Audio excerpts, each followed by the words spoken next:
से आज मैं आपको 7th क्लास का आसमान गिरा। इससे पहले मैंने आपको ये लेसन पढ़ाया था। ये लेसन आपको समझ में आया ऐसा मैं सोचती हूँ। आपको जो शॉर्ट क्वेश्चन आंसर्स दिए थे, ये शॉर्ट क्वेश्चन आंसर आप अपने CW में लिखे हैं ऐसे मैं सोचती हूँ, और उसके मीनिंग्स भी दिए थे। आज हम लोग लिखेंगे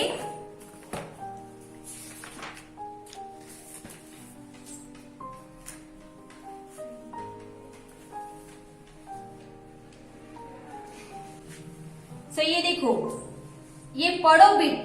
तो भागते समय खरगोश ने क्या सोच रहा होगा, सब क्यों हंस पड़े। ये सुनो बोलो के क्वेश्चन आंसर्स और लिखो बिट के क्वेश्चन आंसर्स मैं आपको एक पेज में आपको लिखकर व्हाट्सएप में भेजूंगी, वो आप अपने CW में लिखेंगे। आज हम लोग ये लिखेंगे, ओके।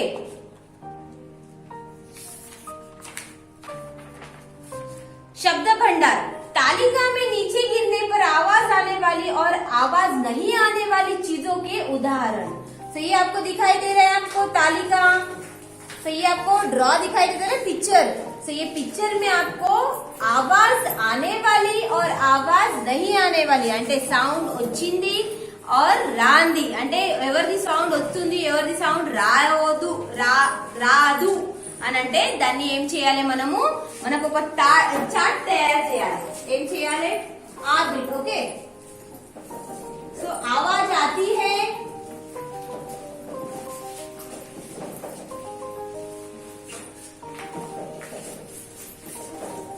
आवाज आती है और आवाज नहीं आती।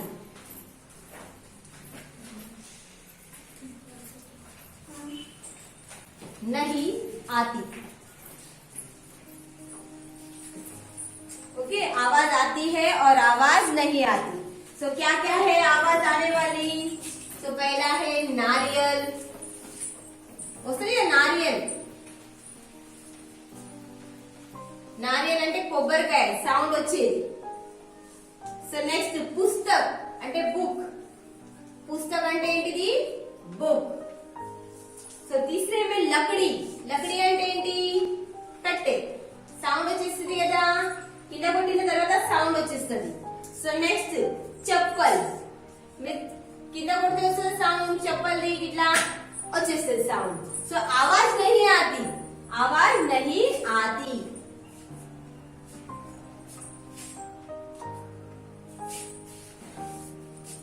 आवाज नहीं आती,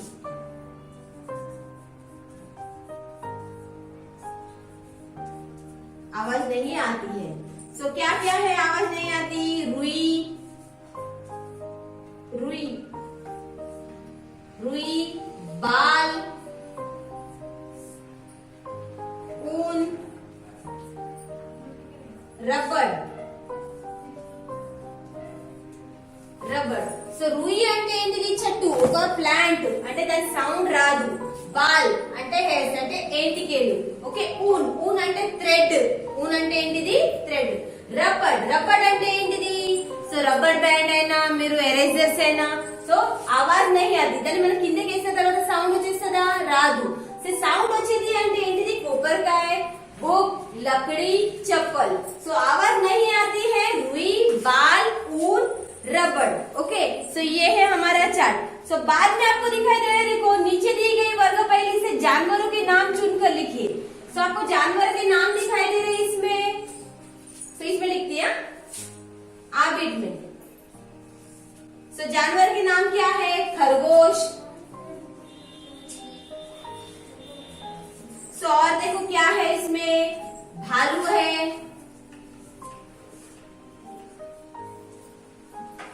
भालू।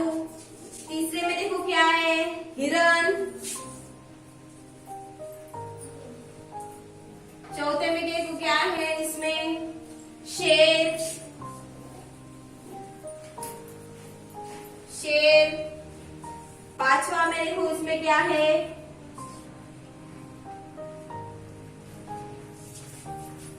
हाथी।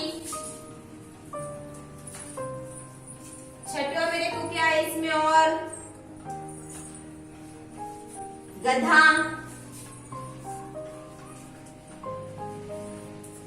सातवां में देखो क्या है इसमें,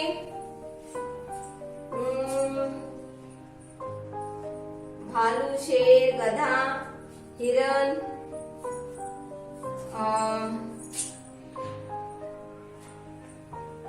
चीता,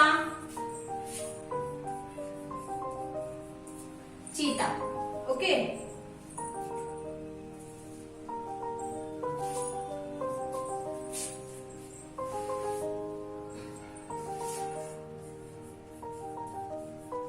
चीता।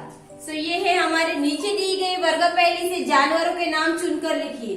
సో ये जानवर అంటే యానిమల్స్ ఇచ్చారు, ఆ యానిమల్స్ నేమ్ ఇచ్చారు అంటే ఖర్గోష్, కుందేలు, భాలు, ఎలుగుబంటి, హిరన్, డీర్, ओके, चीता मीन्स टाइगर, शेर, लायन, हाथी, एलिफेंट एंड गधा मीन्स डोंकी। सो ये वर्ग पहली में दिया है। सो बाद में दिया है देखो भाषा की बात। पाठ में खरगोश, लोमड़ी, भालू, हाथी, शेर आदि जानवरों के नाम आए हैं। ऐसे नाम वाले जो किसी व्यक्ति, वस्तु या स्थान आदि के बारे में बतलाते हैं उसको संज्ञा बोलते हैं। तो देखो ये पाठ में जो ये लेसन में आपको क्या आया है इसमें, तो देखो भालू आया है, खरगोश आया है, हाथी आया है, शेर आया है। तो ये जानवरों के नाम दिए, मतलब ये जानवरों के नाम दिए हैं। सो वही जानवर है। सो नाम से देखो जानवरों के नाम है, ऐसे नाम वाले जो किसी व्यक्ति, వస్తు, వస్తువు అంటే థింగ్స్, స్థాన్ అంటే ప్లేస్, ఎవరైనా స్థాన్ పేరు, వస్తువు పేరు అని వచ్చేసి దాన్ని संज्ञ అంటాము। ఏమంటాము? संज्ञ అని అంటారు। नीचे कुछ उदाहरण के दिए गए हैं, उन्हें ध्यान से देखिए। रमेश कलम से लिखता है। రమేష్ అంటే ఒక పిల్లోడి పేరు రమేష్। కలం, కలం అంటే పేను, ఒక థింగ్స్। సో దాని పేరు ఉంది, దానికి ఏమంటాం మనము? సంజ్ఞలో వచ్చేస్తుంది కాబట్టి అండర్ లైన్ వచ్చేసింది చూడండి। రమేష్ कलम से लिखता है। लकड़े, देखो लड़के मैदान में खेलते हैं। लड़के मैदान అంటే ఒక స్థాన్ పేరు ఇచ్చారు, అక్కడ గ్రౌండ్ ఉంది కాబట్టి మైదాన్। లड़के, లड़का అంటే లड़का అండ్ లड़की, మేల్ అండ్ ఫీమేల్ ఉందా? సో దానికి పేరు వచ్చి రాలేదు కాబట్టి లड़के వచ్చింది। సో లड़के मैदान में खेलते हैं। సో దానిలో ఆడుకుంటున్నారు గ్రౌండ్ లా కాబట్టి దానిలో కూడా సంజ్ఞ అని వచ్చేసింది। సో నెక్స్ట్ సునీత పढ़ाई में आगे है। సునీత మంచి చదువుకోవడానికి ముందు ఉంది। మంచి చదువుకోవడానికి ముందు ఉందానంటే సునీత అంటే అమ్మాయి పేరు ఇచ్చారు, పढ़ाई అంటే చదువుకుంటుంది, మే ఆగే హే। వాలా దూద్ లాతా హే। సో ఆ మిల్క్ మేడ్ ఏం చేస్తుండు? పాలు తీసుకొస్తున్నాడు కాబట్టి అండర్ లైన్ చేసింది, అది సంజ్ఞలోనే వచ్చేసింది చూడండి। పాఠశాల మే సభ చల్ రహీ హై। సభ అంటే ఏంటిది? మీటింగ్। సభ అంటే ఏంటిది? మీటింగ్। చాలా మంది వచ్చారు కాబట్టి అది మీటింగ్, దానిలో ఉన్నారు, ఉన్న వస్తువుల్ని ఖచ్చితంగా కనబడ్డారని అంటే దాన్ని సంజ్ఞ అని పేరు పెట్టారు। तो देखो बाद में है आपको अपने मनपसंद प्राणी का चित्र बनाकर उसके बारे में 2 वाक्य लिखिए। सो आप कौन सा भी एनिमल्स इसमें ड्रॉ कर सकते हैं और ड्रॉ के बारे में और 2 वाक्य लिखेंगे आप उसके बारे में। आपके मनपसंद प्राणी का चित्र बनाकर उसके बारे में 2 वाक्य लिखिए। సో ఏదైనా యానిమల్స్ మీరు డ్రా చేయొచ్చు, దాన్ని మీరు పేరు రాయొచ్చు एंड దాని గురించి 2 लाइन्स గా రాయొచ్చు। सो एग्जांपल हम लोग शेर बोलते हैं, शेर का ड्रॉ करेंगे, ओके, सिंह का। सो शेर का ड्रॉ करने के बाद क्या बोलेंगे? शेर, शेर जानवर एक जंगल का राजा है। वो जंगल का राजा होने के बाद सभी जानवर उसको डरते हैं।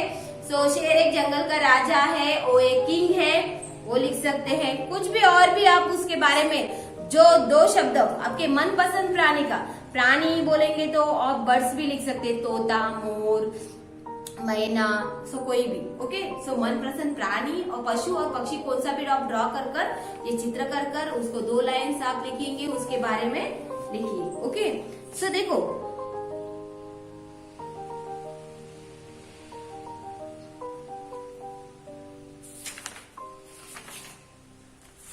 सो इसके हम लोग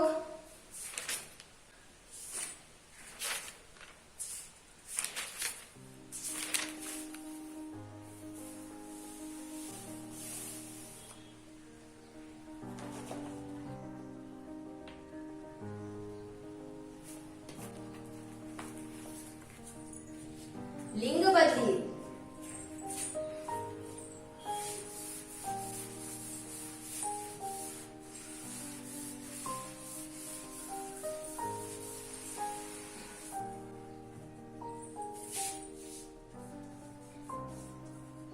लिंग, विलोम, विलोम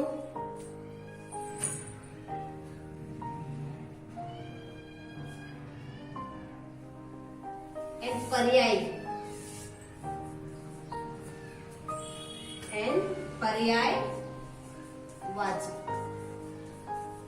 पर्यायवाची। सो लिंग में देखा है हाथी, हाथी, हाथिन, शेर, शेरनी, भाई, बहन,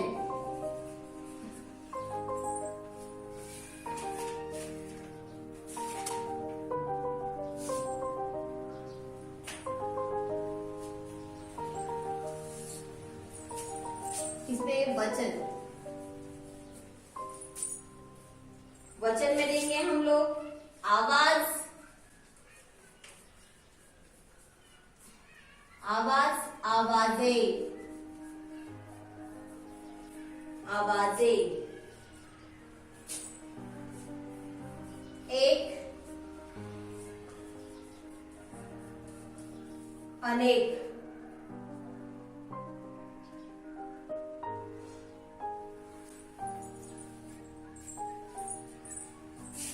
एक, अनेक। विलोम शब्द में है हमारा नीचे, ऊपर, नीचे, ऊपर, इधर,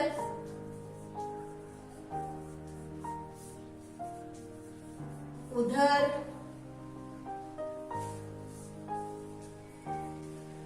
आगे, पीछे,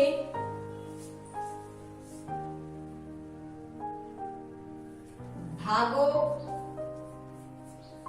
ठहरो, पास, दूर। सो पर्यायवाची में है हमारा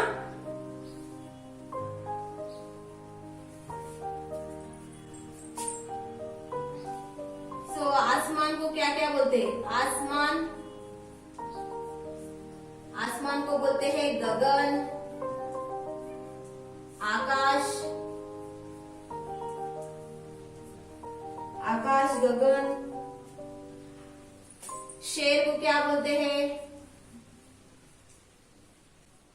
शेर को बोलते हैं सिंह, सिंह, केसरी।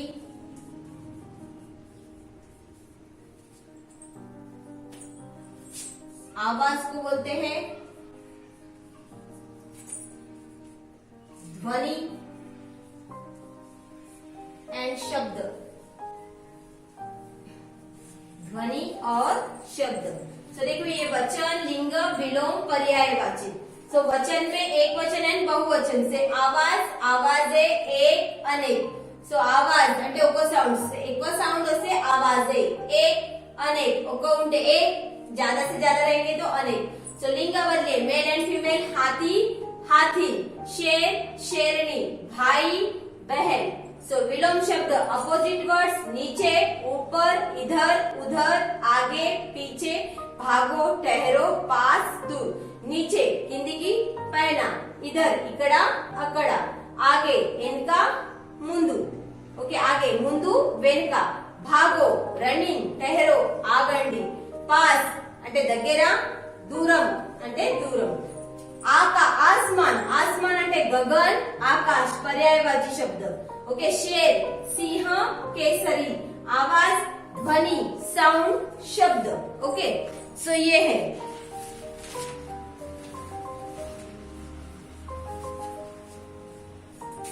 सो और एक वाक्य में प्रयोग करेंगे हम लोग।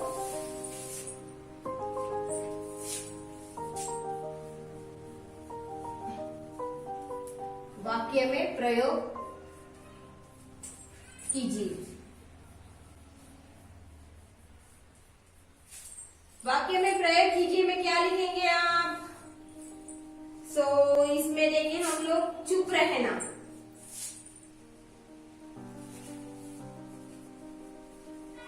आसमान,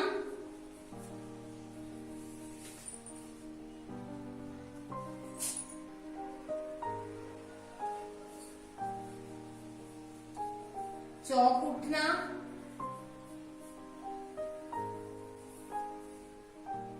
अचानक, और चौथा है इसमें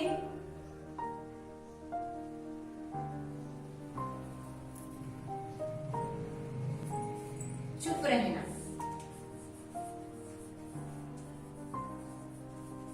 इसको हम लोग क्या करेंगे, वाक्य में ओन सेंटेंस, क्या करेंगे, ओन सेंटेंस। कैसे करेंगे ओन सेंटेंस? देखिए, आसमान అంటే स्काई, आसमान में पक्षी है, आसमान में पक्षी उड़ते हैं, आसमान में पक्षी उड़ते हैं। ఓకే, ఆకాశంలో పక్షి ఎగురుతున్నాయి। చాక్ ఉట్నా అంటే షాక్ అవ్వడం। मेरा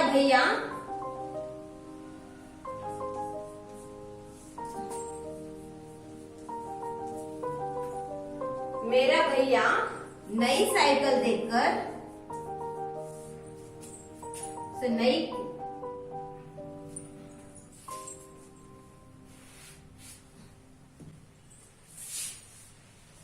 नया बैट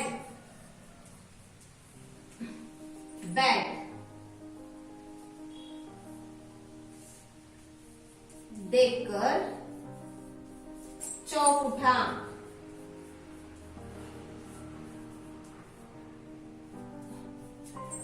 ఓకే, मेरा भैया नया बैट देखकर चौक उठा అంటే చకిత అవ్వడం, ఆశ్చర్యచకితపోవడం। चौक उठना అంటే ఆశ్చర్యచకిత అవ్వడం। मेरा भैया नया बैट देखकर चौक उठा। मेरे पापा ने मुझे नया खिलौने देखने पर मैं चौक उठी। मुझे क्लास में फर्स्ट मार्क आने पर मैं चौक उठी। अचानक అంటే सडनली, अचानक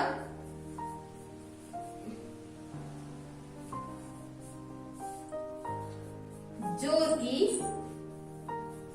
बारिश हुई।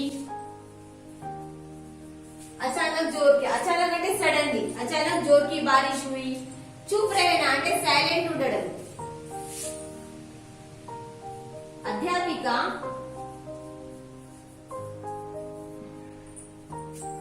अध्यापिका पाठ पढ़ाने पर अध्यापिका नहीं,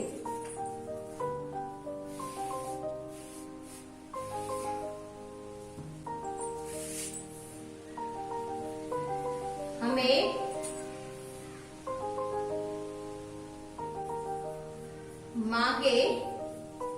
माँ के डांटने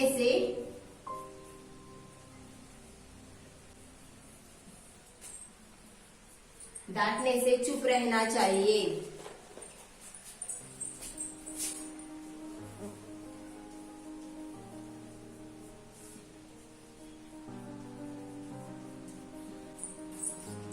चुप रहना అంటే సైలెంట్ ఉండడం।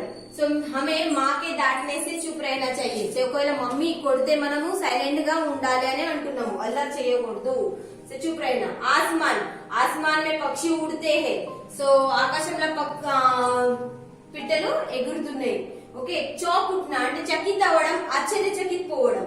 मेरा भैया नया बैट देखकर चौक उठा। ओके, अचानक అంటే सडनली, अचानक जोर की बारिश हुई। चुप रहना అంటే సైలెంట్ ఉండడం। हमें माँ के डांटने से चुप रहना चाहिए। ఒకవేళ మమ్మీ మనకు కొడితే లేకుంటే తిట్టితే మనం ఏం చేయాలి, సైలెంట్ గా ఉండాలి। और भी कुछ आप लिख सकते हैं, आपको जैसा आएगा। ये वाक्य में ओन सेंटेंस करने के लिए आप नए शब्द भी लिख सकते हैं, और ये नए शब्द आप लिखेंगे तभी मुझे व्हाट्सएप भी भेज सकते हैं कि ये हम लोग ने नया बयान बनाया है करके। देखिए, मैं देखती हूँ कि और कौन कौन वाक्य में प्रयोग करते हैं कि नए शब्द बनाते हैं। वो आप जो लिखेंगे वो आप मुझे व्हाट्सएप में भेजेंगे। ये बराबर है या नहीं मैं आपको ओके सो नहीं रहेगा तो नो करके बोलूंगी। सो ये आप घर पर अपने CW में लिखेंगे और उसको प्रैक्टिस करेंगे। सो इसके लिए all of you thank you Nana.